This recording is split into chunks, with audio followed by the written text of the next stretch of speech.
बंधु आपण जानते गत काली विजु जनता दलर नेता तथा ब्रह्मपुर पूर्वतन विधायक विक्रम पंडा एवं तांकर कंपनी गोपालपुर विधायक मान्यवर मंत्री विभूति जेना विरुद्ध में जहाँ सब कहते संपूर्ण भाव में अरुचिकर एवं विभ्रांतिकर से जो हिंसा कथा कहते बीजेपी केबे हिंसा रे विश्वास करनी एक कथा आपण जानते निर्वाचन समय निर्वाचन आगरू एवं निर्वाचन पर विक्रम पंडा एवं विजु जनता दल नेता माने गंजाम जिला तथा बरहमपुर गोपालपुर रे केउपरि भाव में हिंसा करुथिले या कथा आपण माने जानते निर्वाचन समय विक्रम पंडा निजे सशस्त्र अपराधी मानकु धरी कोड़दी गाँव में किपरि टेरराइज कले लोकों को एक कथा मध्य आम एफआईआर रे देइछु।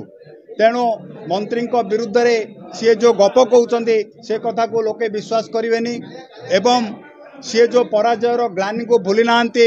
एवं भावुंट नवीन पट्टनायक मुख्यमंत्री एक कथा सी मन रखा उचित जे विजु जनता दल अवक्षयमुखी ओडिशार प्रगति वर्तमान माननीय मुख्यमंत्री मोहन माझी नेतृत्व में आगे चली एक कथा आगे जीव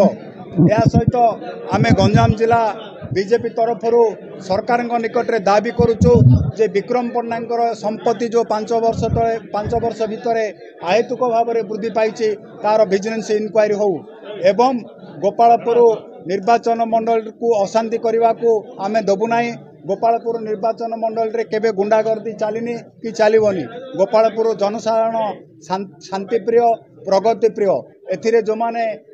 ऑब्स्ट्रैकल तैयारी करेंगे एथिरे जो माने गुंडागर्दी करेंगे से माने भासीजिबे एवं लोके मध्य गत निर्वाचन रे सेमानकु भसई